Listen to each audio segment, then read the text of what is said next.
The toy store was a deafening maze of flashing blue lasers, looping mechanical voices, and towering plastic superhero displays. It was supposed to be a day of pure magic. But little Henry, his small sandals still carrying a faint, stubborn smudge of courtyard dirt, wasn't looking at the giant glowing robots. He had walked right past the most expensive toys on the shelf. Instead, he was staring, unblinking, at a tiny, simple die-cast truck carrying miniature wooden pallets. And watching him from the aisle, Tuna felt a sudden sharp ache in her chest. Welcome back to our family's journey, where life's deepest lessons often hide in the quietest, most unexpected moments. Alex and Tuna had saved up for months for this exact day. They wanted to give their son a piece of the grand, carefree city childhood they had never experienced themselves. But as Henry crouched in the corner, ignoring the magic they were trying so hard to buy for him, Tuna had to wonder, had their life of hard work already broken his imagination? Just that morning, their world had been completely different. They had sat together on their wooden porch, eating warm bowls of rice porridge as the familiar bamboo gate creaked softly in the wind. That quiet rural rhythm was their sanctuary, but today they wanted to step out of it. They wanted to give Henry the world. Stepping into the high-end city mall felt like entering an alien spacecraft. The chill of the harsh air conditioning washed over their skin, which was so used to the heavy, humid heat of the vegetable garden. The pristine, almost blindingly white floor tiles reflected the neon signs, creating a sterile environment that left no room for dirt or imperfection. Alex walked with his characteristic steady gait. His large, calloused hands that spent every single day pulling stubborn weeds, repairing the wooden fences, and loading heavy boxes at the packing shed, now rested carefully, almost protectively, on Henry's small shoulders. In Alex's pocket sat his worn leather wallet, thicker than usual. The money inside had been set aside, bill by bill, out of the farm's modest profits. Today, there were no limits. Henry could point to anything, and Alex would buy it. "Look over here, Henry," Alex said gently, pointing to a massive, elaborate display of remote-controlled spaceships. "See how they fly?" Tuna watched them, a hopeful, quiet smile on her lips. She wanted Henry to pick something grand, something loud and colorful, something that didn't remind them of sweat, soil, and early mornings. But Henry gently slipped away from Alex's guiding hand. He wandered away from the towering aisles of blinking plastic and buzzing electronics. Down at the very bottom shelf, tucked away in a shadowed corner of the massive store, he found it. A small, heavy, completely unglamorous die-cast truck.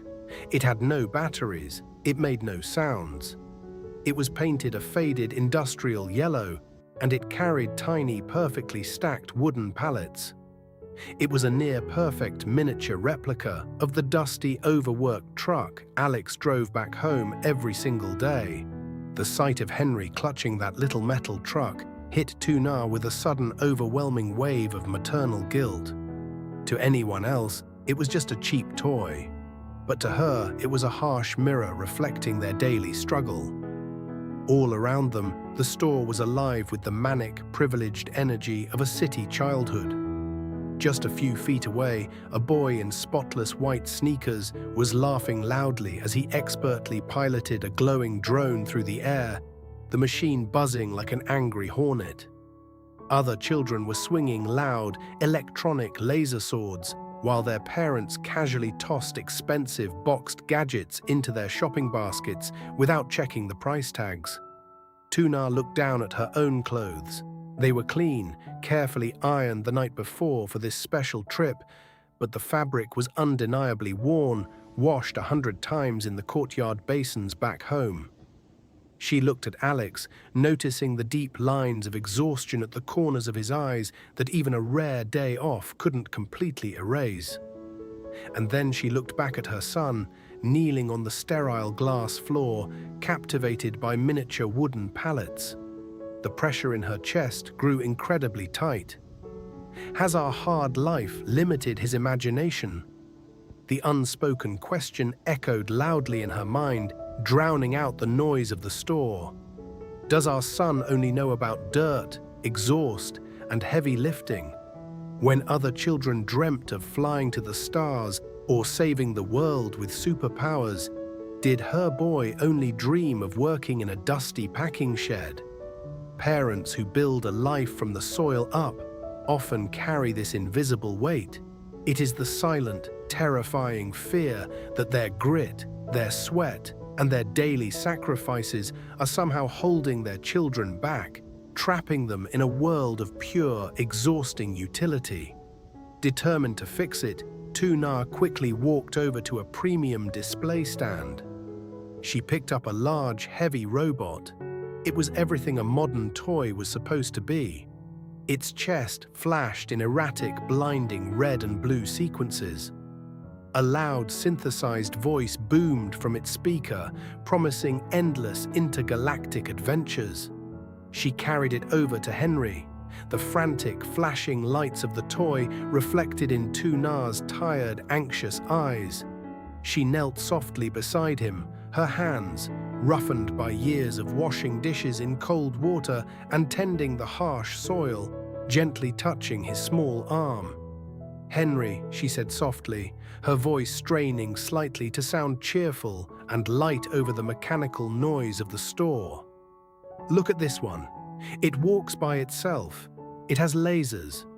Don't you want something magical?"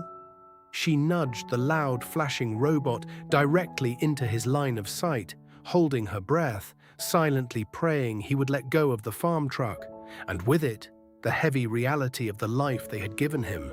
Tu Na holds her breath, the heavy plastic of the toy pressing into her calloused palms. The robot flashes a blinding sequence of red and blue, casting harsh, rapid shadows across Henry's soft, small face. A mechanical voice booms out a pre-recorded phrase about saving the galaxy, the sound sharp and metallic in the air-conditioned chill of the aisle. It is everything a modern child is supposed to want. It is loud, it is brightly colored, it is undeniably expensive. For Tu Na, it represents a total escape from the dirt and the struggle.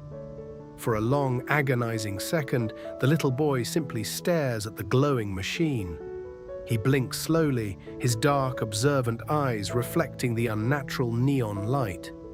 And then, with a quiet, unhurried grace that belongs entirely to the slow rhythm of the countryside, Henry reaches out his small, slightly dirt-smudged hand.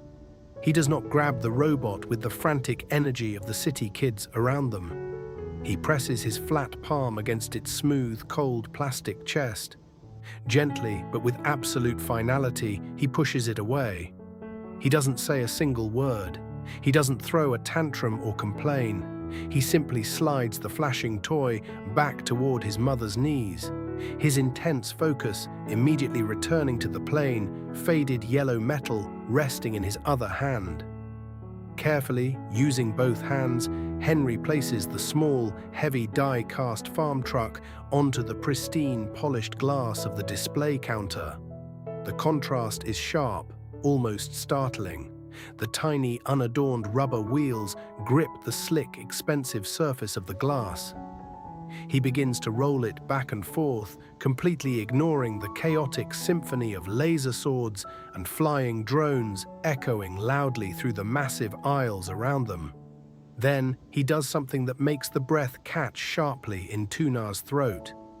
As he pushes the little truck forward, pressing his weight into it, Henry's face scrunches up in serious, deep concentration. He parts his lips and makes a very specific, rhythmic sound from the back of his throat. Ra, grunk, ra, grunk, ra, grunk. It isn't a generic, high-pitched car noise from a cartoon. It is a heavy, slightly broken, struggling mechanical grind. It is the exact, unmistakable sound of the faulty starter motor on Alex's old packing truck. The tired truck that wakes them up in the dark at 5 in the morning. The truck that smells permanently of damp earth, spilled diesel, and crushed vegetable leaves. In that tiny, broken sound, an invisible weight shifts inside the store. This is the quiet realization that completely stops Tu Na in her tracks. She had been standing in this dazzling, expensive maze, desperately trying to buy her son a shiny new world, because she secretly feared their old one wasn't good enough. But Henry wasn't looking for an escape from their life. He was looking for a mirror of it. The exhausting rhythms of their daily labor, the early mornings, the heavy lifting, the grinding engine in the yard, were not a heavy burden to him. They were the comforting, deeply familiar soundtrack of his safety. To him, this wasn't poverty or struggle.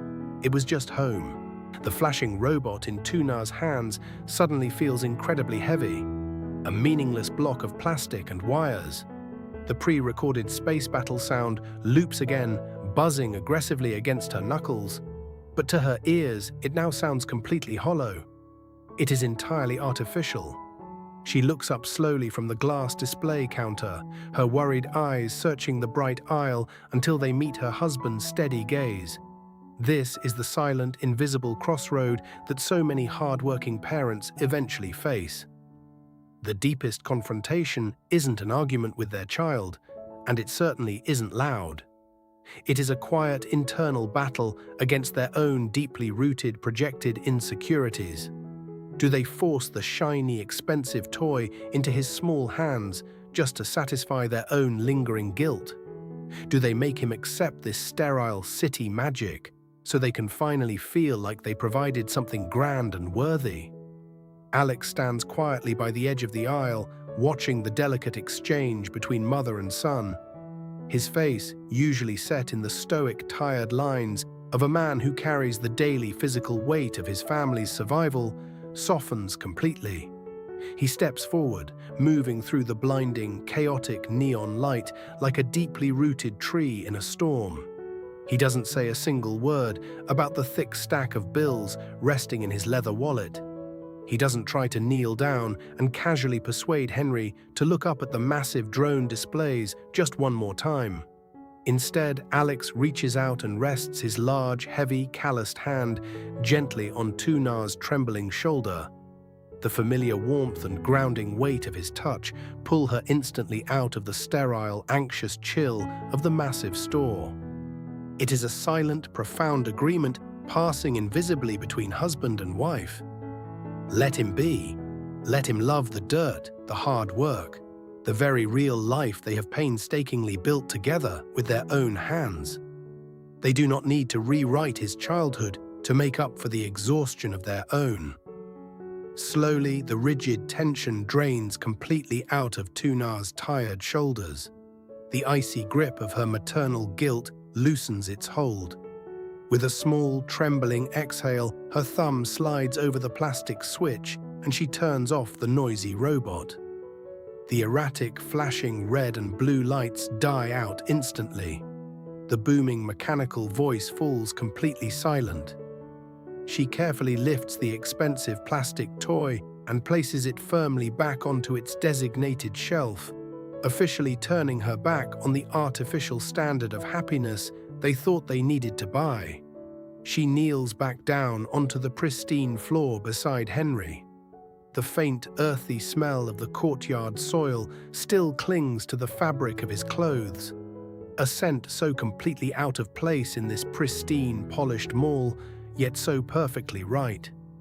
She watches the tiny rubber wheels roll steadily across the glass, listening to the broken engine noise her son proudly mimics. And for the very first time since walking through those towering automatic glass doors, Tu Na feels completely, wonderfully at peace. Alex gently guides Henry toward the front register, navigating past towering aisles of expensive, untouched plastic. As Alex pulls the thick stack of worn bills from his leather wallet, he pauses, kneeling down to Henry's eye level.